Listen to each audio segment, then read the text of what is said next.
Entrar en otro tono, un tono político para hablar con Ernesto Sanz. Ernesto, ¿qué tal? Buenas noches. José del Río te saluda. Hola José, buenas noches, ¿cómo estás? Bueno, mucho para analizar de esta realidad. Arranquemos por lo que pasa hoy por hoy en Juntos por el Cambio. Veíamos el viernes a Horacio Rodríguez Larreta diciendo que no había ningún tipo de posibilidad de fractura y también vimos declaraciones del expresidente hablando de Monzó y de Frigerio como, entre comillas, errores políticos. ¿Cómo lo estás viendo vos? Bueno, tiene razón Horacio. Horacio Rodríguez Larreta, que estuvo en el coloquio de idea el viernes, dijo que hoy la posibilidad de fracturas, de desunión o de grietas dentro de Juntos por el Cambio. Y eso es cierto, es verdad, es un gran mérito, es un gran logro. Yo vengo diciendo desde hace bastante tiempo que el test más importante que debía superar Juntos por el Cambio ocurrió el 11 de diciembre del 2019, el primer día en que nos convertimos de ser una coalición oficialista y pasamos a ser una coalición opositora fruto del resultado de las elecciones. Digo que ese día era el test más importante porque ese día había que definir si queríamos seguir juntos. Y ese test se pasó con mucho éxito, con holgura, y todo lo que ha ocurrido en lo que va del año ha profundizado la relación orgánica de una coalición que todavía tiene muchas cosas por delante, tiene muchas asignaturas que tiene que lograr institucionalizarse, poner reglas de funcionamiento, determinar cuál va a ser el modo de definir el año que viene las candidaturas, pero la verdad es una oposición que hoy está representando, yo te diría, casi a la totalidad de la sociedad opositora en la Argentina, y que me parece que es una muy buena noticia para el sistema político. Porque los sistemas políticos que funcionan en los países donde funciona bien la democracia son sistemas que tienen fundamentalmente dos grandes fuerzas, ¿no? Una que gobierna, la otra que está ahí vigilando, controlando, pero también preparándose para la alternancia, y así se va nutriendo en un camino virtuoso la democracia, ¿no? Ernesto, ¿cómo juegan estas dos fuerzas un kirchnerismo extremo que habita dentro de un albertismo que en principio se presentó como moderado? No, está claro que no hay ninguna moderación, ¿no? Que no hay ninguna moderación. Y frente a esto, lo que tiene que hacer la oposición son dos cosas. Por un lado, en el día a día y en los lugares donde puede hacerlo, por ejemplo en el Congreso, por ejemplo en el Consejo de la Magistratura, te diría en la Auditoría General de la Nación, no hay muchos espacios, pero en esos espacios, en el día a día, la principal tarea es frenar el avasallamiento, frenar este extremo, esta irracionalidad que muchas veces lleva al kirchnerismo a, como ya lo hizo en otras épocas, a pasar por arriba todo, a tratar de avasallar, a tratar de violar normas, reglamentos, procedimientos. Entonces, en el día a día hay que hacer eso, pero no hay que descuidar que hay que prepararse para una alternancia. Prepararse para la alternancia significa estar siempre dispuestos a ofrecerle a la sociedad planes, propuestas, ideas diferentes a las que hoy está ofreciendo el oficialismo, ¿no? Y creo que Juntos por el Cambio tiene estas dos miradas y estas dos acciones hoy. Ernesto, lo sumo a Pablo Fernández Blanco con una pregunta. Ernesto, ¿cómo está? ¿Cree que vuelven en 2023? Bueno, a ver, hoy en realidad en el sistema político argentino hay dos jugadores, la coalición oficialista y la coalición opositora. Y esto, insisto, es una muy buena noticia, porque esto genera equilibrios en el día a día y alternancia cuando vienen los momentos en donde se define precisamente la alternancia. El 2023 es la fecha clave. Yo aspiro a que ocurra esto porque hay una tarea inconclusa de los 4 años anteriores. Hay muchas cosas que quedaron pendientes, hay muchas cosas que se hicieron mal y que hay que reflexionar para, si nos toca gobernar, hacerlas bien, pero me parece que es un modelo de país que nosotros podemos ofrecer que es totalmente distinto a este que hoy no tiene plan, no tiene rumbo, no tiene norte y que está lleno de contradicciones y que me parece que está generando desde la política un efecto negativo en la economía muy, muy profundo, ¿no? Quiero sumarle palabras del expresidente de Mauricio Macri en la entrevista de Joaquín Morales Solá. Veamos qué es lo que decía. que el peronismo está secuestrado por Cristina Fernández de Kirchner hace más de 10 años. Y eso significa que el peronismo ha sido cooptado por la irracionalidad. Y si el peronismo no resuelve ese problema, es muy difícil sentarse a una mesa a poder acordar, porque todos queremos acordar. Juntos por el Cambio, todos los argentinos que están hoy esperan que acordemos. Ernesto, usted hablaba recién de, por un lado, lo que está pasando hoy, que definió como una Argentina sin un rumbo, sin un plan, y por otro lado hubo una situación en el gobierno de Mauricio Macri que la economía tampoco tuvo buenos resultados. ¿Cree que ese fue el talón de Aquiles por el cual hoy no está en el gobierno? Bueno, sí. El tema económico en la Argentina es central. El tema económico es central porque, convengamos, hace muchos años, inclusive antes del gobierno de Macri, y te diría, remontándonos atrás, muchos años en que la Argentina no encuentra un rumbo de estabilidad y crecimiento económico, de estabilidad y progreso, de estabilidad y desarrollo. La estabilidad en la Argentina es una palabra, la estabilidad y el equilibrio son dos palabras que para mí son centrales a la hora de discutir nuestra vida en común, nuestra vida democrática, porque son las palabras que te permiten generar a mediano y largo plazo un horizonte, un futuro. ¿Hace cuánto tiempo que nosotros no tenemos un horizonte de estabilidad, de previsibilidad? Y la economía se nutre de eso. Entonces, al gobierno de Macri le costó mucho, le costó como una derrota, está claro, eso es lo que pasa en democracia, ¿no? Uno se somete al test de las elecciones y te fue mal, la gente no te vota, esto es lo que pasó, porque sobre todo en el último año y medio, la economía no trajo buenos resultados. Pero bueno, esto es lo que también permite hoy hacer autocrítica, hacer un balance y también ver cuáles son las cosas en las que uno pudo haber fallado. A mi juicio, lo que necesita la Argentina es un gobierno que le muestre un rumbo de un capitalismo moderno, de un capitalismo con inclusión social, con un Estado inteligente que sea capaz de promover la generación de riqueza y a la vez tener programas de distribución que no se quede solo en el clientelismo vacío, ¿no? Este me parece que es el derrotero de la Argentina, hacia ahí tenemos que ir y bueno, ojalá que nosotros seamos desde Juntos por el Cambio la posibilidad de ofrecer ese programa, ¿no? Hay una diferencia en la alternancia y en este país dividido también en dos partidos tan fuertes como usted planteaba, que es que en nuestro país pareciera que cada vez que hay alternancia se parte de un escalón más abajo y en otros países suele haber acuerdo entre esas dos partes para ir un escalón para adelante o un escalón más para arriba. ¿Por qué cuesta tanto ese consenso?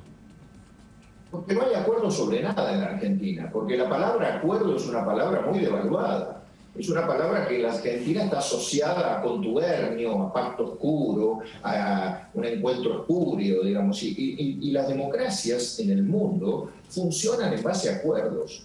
Pero bueno, no es solo lo único que está devaluado en la Argentina, está devaluada también la palabra, ¿no? Y cuando se devalúa la palabra, es muy difícil que se pueda llegar a acuerdos, porque se pierde la confianza, ¿eh? Confianza, acuerdos, estabilidad, previsibilidad. Estas son palabras que hoy están vacantes en la Argentina, pero que son esenciales y son obvias. Además, no estoy diciendo nada nuevo, ni nada que haya salido en un manual de la semana pasada. Esto es la sal de las democracias en el mundo. Fíjense la paradoja. Por un lado, una buena noticia porque el sistema político tiene estos dos actores nada más, con lo cual sería mucho más fácil con dos actores sentarse en una mesa y poder avanzar en acuerdo. Y por otro lado, teniendo esta ventaja, teniendo esta buena noticia, insisto, una buena noticia que no existía desde hace mucho tiempo en la Argentina, porque hace muchos años que nosotros carecemos de un sistema político con dos actores que puedan generarse equilibrio y alternancias, ¿no? Acordémonos lo que pasó, por ejemplo, en la elección del 2011, donde la oposición tuvo 7 candidatos a presidente. Era imposible pensar en equilibrio y alternancia. Digo, entonces, ¿cuál es la paradoja? Que encontrándonos en un muy buen momento, en teoría, con un buen sistema político, estamos en el peor momento en términos de lograr sentar en una mesa a estas dos fracciones, porque la palabra está devaluada, porque los agravios han reemplazado a los acuerdos, porque estamos todos presos de, por ahí, extremismos que alimentan una grieta que bueno, que la Argentina obviamente hace mucho daño. Ernesto, le voy a sumar a Pablo con un tema que tiene que ver con el pueblo. Pablo, ¿qué es el pueblo? Exactamente. Bueno, vamos a ver qué opina, por ejemplo, el jefe de gabinete, Santiago Cafiero, y en base a esto, José, hacemos el análisis. ¿Querés? Bárbaro. Nosotros creemos en el derecho a manifestarse, es parte de la democracia. También es parte de la democracia aceptar la diversidad, ¿no? Estos argentinos y argentinas que se manifestaron ayer no son la gente, no son todos, no son el pueblo, no son la Argentina.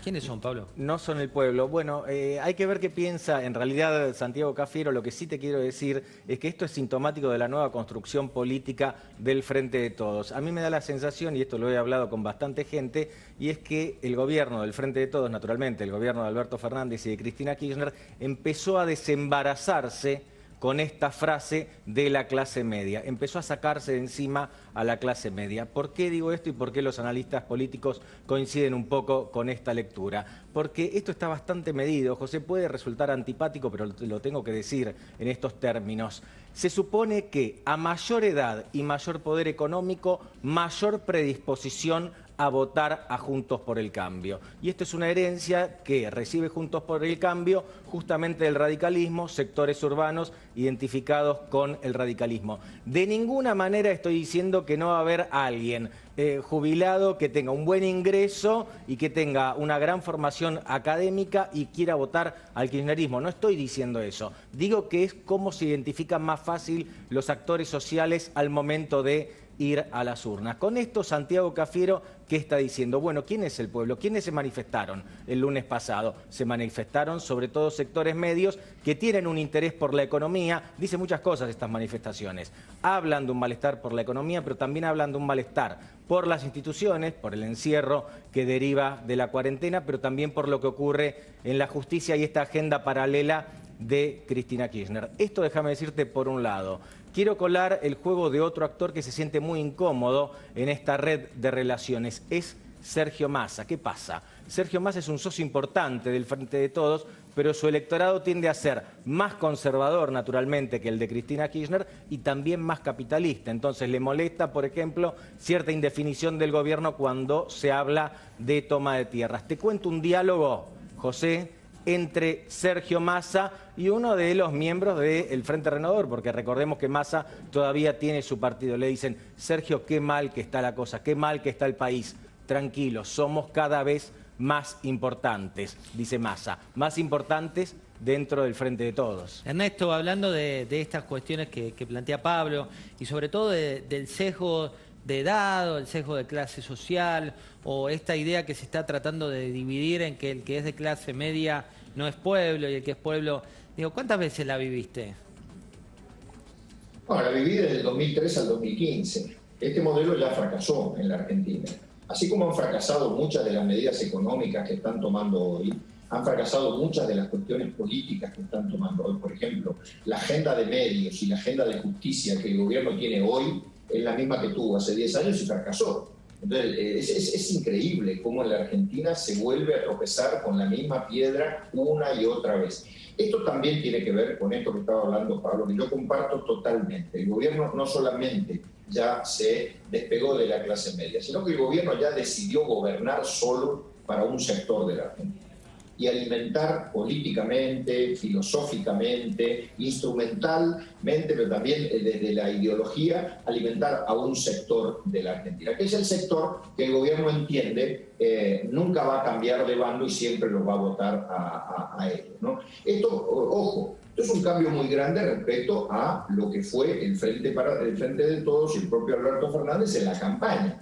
En la campaña tuvieron un discurso moderado, un discurso alejado de toda irracionalidad extrema, alejado de toda ideología refractaria a los sectores medios, para lograr votos.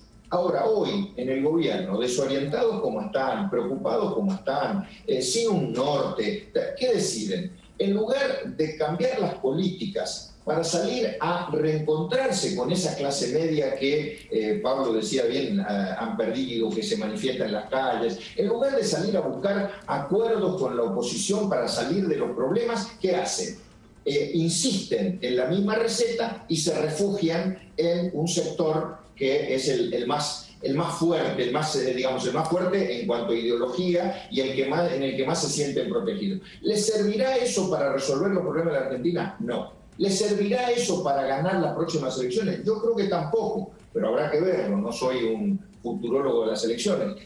Cualquier fuerza política, José, cualquier fuerza política que en la Argentina pretenda construir un proceso, un proyecto político, un modelo con cierta estabilidad y previsibilidad, tiene que apuntar a administrar las divergencias, administrar las diferencias, a ponerse por encima de los extremos, porque es la única manera de poder gobernar la Argentina y salir de nuestras frustraciones. Ahora, si vos pensás gobernarla, y sobre todo cuando todavía no llevas un año de gobierno y te quedan 3, ¿no? Solamente recostado en el sector más ultra que te puede llegar a defender de una manifestación como la de mañana, como la del sábado, una cosa así, bueno, me parece que ahí estás muy equivocado. Ernesto, muchas gracias por esta charla. Gracias a ustedes. Era Ernesto Sanse y ahora nos vamos a meter en otra cuestión de la Argentina violenta, ¿por qué no decirlo así?